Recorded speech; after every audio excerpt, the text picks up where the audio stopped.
Hey everybody, it's Rory from A&S Gear. We're going to look at a brand new product from Tippmann today. This is the Tippmann TiPX conversion kit for basically for first strike. Now it says on here, long range conversion kit, 68 caliber paintballs and shaped projectile. It doesn't actually say first strike on it, but that's what it's meant for.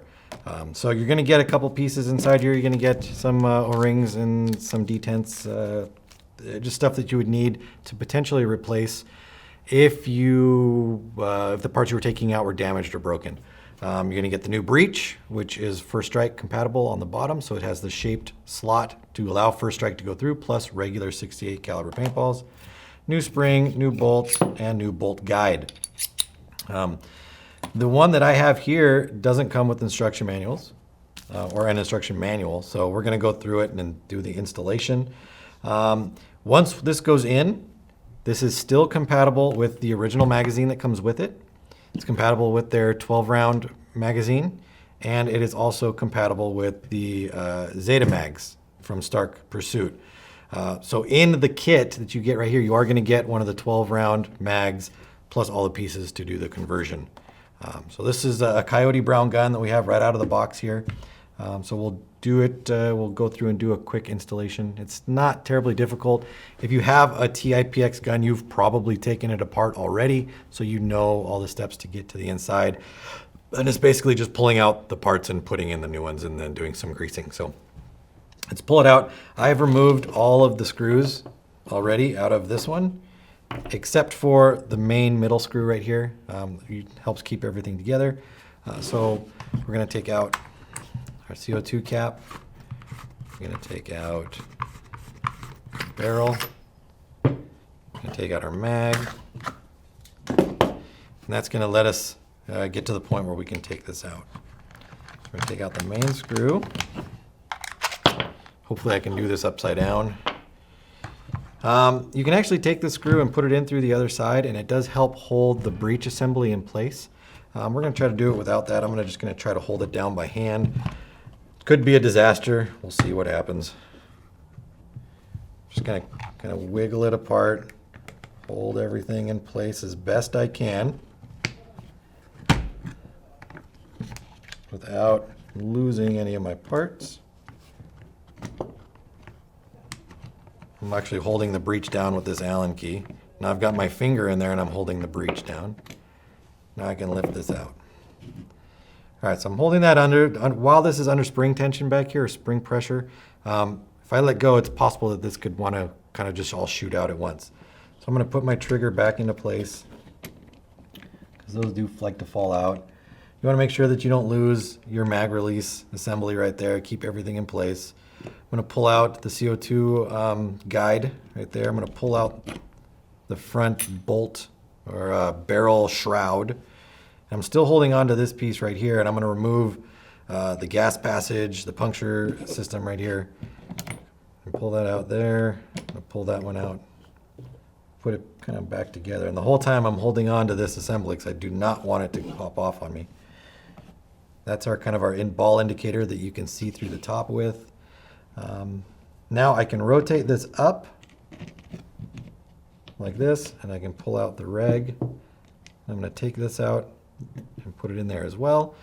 Now I'm kind of just left with my assembly back here and my breech. So I'm going to hold on to the breech, and I'm going to compress this down and kind of pop it all out at once. All right, so we have that all out. You can see my detent is still sitting in here. We're going to make sure that's in there. Obviously, if it does pop out, you want to make sure you don't put it in backwards, which is that way. You want the ramp to be facing the direction that the bolt is going to come through. So when the bolt comes through, it pushes the ramp down, and then when a bolt comes back, the ramp comes back up.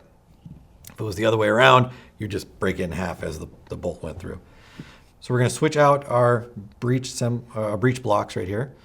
A couple things to notice with the breeches. Obviously the bottoms are different, but on the side, this is cut for another detent. So you've got one detent on that side, which you have with your original one, and then you have another one on this side. And the spare parts kit does come with 2 detents in it, so put both detents in and use them. We're not going to put it in just because I don't want to rip that bag apart to get the detent out. But we would just drop it in, and just like this one is sitting right there. And then on the inside of the breech, of your original breech, there is an O-ring that when the barrel goes in, it helps keep that barrel from vibrating inside there. The new breech does not have that O-ring in it. It's inside your bag. So you can either use the one in the bag and keep the O-ring in this breech, or pull this O-ring out and put it into this breech, whichever way you want to do it. So there's our old breech right there. We're going to put our new one in, so let's drop that in place.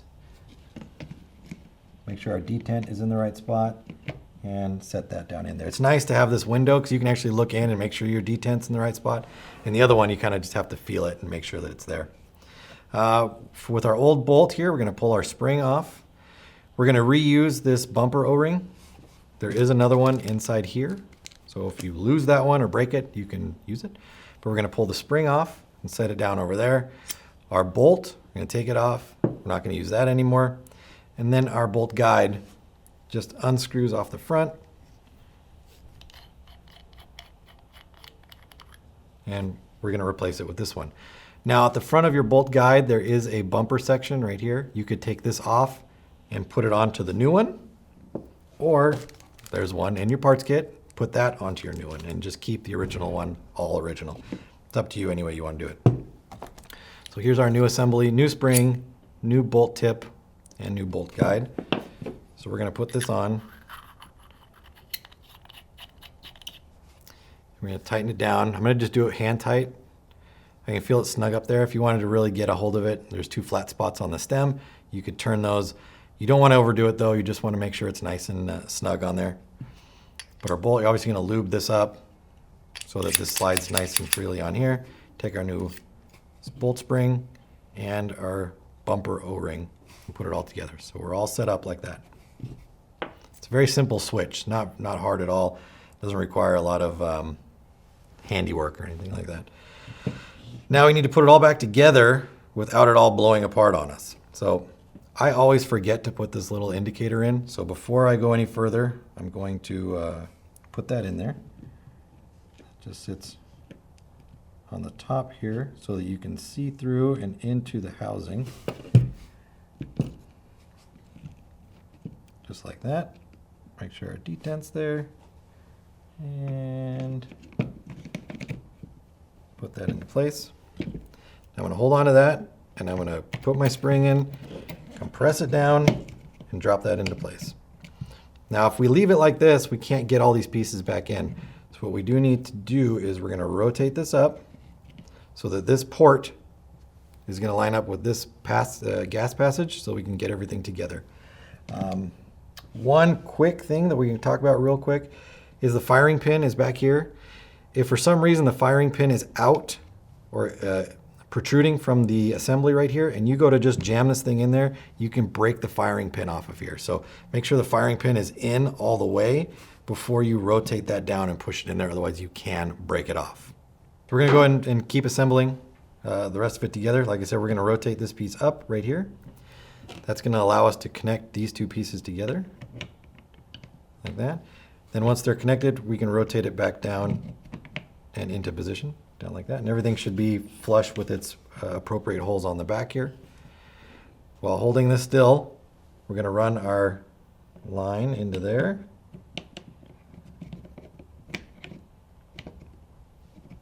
Make sure that everything sits down inside. Make sure everything is in the pockets the way it should be. We need this piece. Go right there. Now this does not matter which way this goes. As long as you snap it into the holes properly, it can go on either side. Doesn't matter. So we've got that in there. We need our breech, or our barrel shroud, not our breech. We put that right over the top. Now there is a way to do both of these 2 pieces afterwards, which is the way I do it when I'm just doing a color swap for these, but we can stick them in there right now. The last couple things we want to worry about is the safety switch that goes right through here, and then our mag release. The mag release always wants to get in the way when you're trying to put it together. So what we're going to do is push this through. So our safety switch we're going to take out, and we're going to push down inside there.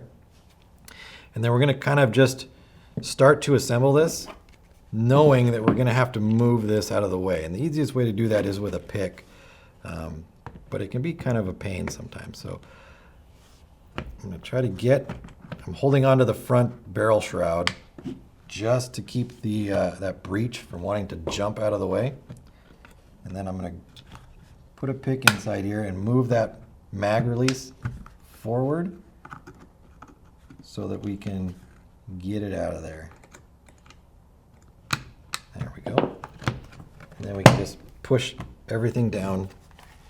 And you want to look all the way around it. You want to make sure that all of your joints or your seam right here is flush when you squeeze it. If it's sticking out or there's a big gap, you need to go back inside, reset everything so that it all comes back together properly. Then we can take the big long screw, your longest one, and always put that one in first, because with that one in and tight, it'll hold everything together the way you need it. So you're not going to worry about anything popping out if that screw is in and holding tight. Put the rest of our screws in, put our barrel back, put our CO2 cap back in, and then magazine in, you're ready to go. So the conversion kit, like I said, is compatible with all the magazines. Even though these only shoot 68 caliber, it'll still work. It's convertible with or compatible with the magazine, obviously, that it comes with, the 12-round true feed, and the Stark Pursuit mags, which are 68 and first strike. So if you're looking to get a little bit of extra distance out of your TiPX, or you just like shooting first strike, check out this conversion kit. Comes with the kit, comes with the 12-round mag, all in one set, and converts your TiPX or TiPX to first strike compatible or first strike ready. So check it out. It's available through the website. Order yours now through ansgear.com.